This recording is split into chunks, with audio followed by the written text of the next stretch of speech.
खासदार आढळराव पाटील यांनी लोकसभा उमेदवारीवरून आता मोठं वक्तव्य केलेलं आहे। शिरूर लोकसभा निवडणुकीमध्ये मला तिकीट द्यावं अशी मागणी मी अद्याप केली नसल्याचं आढळराव पाटील यांनी म्हटलंय। पक्षप्रमुख एकनाथ शिंदे ठरवतील तो निर्णय मला मान्य असेल असंही आढळराव पाटील यांनी यावेळी म्हटलंय।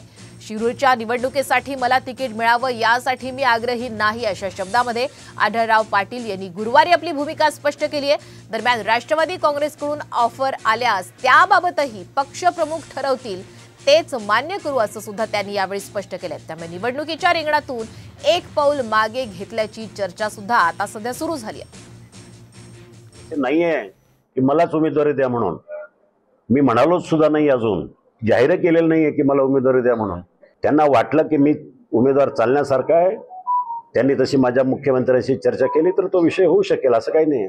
जर संपूर्ण राष्ट्रवादीने जर विरोध केला तर मी काय फरफटत थोडी जाणार आहे की मला उमेदवारी द्याच।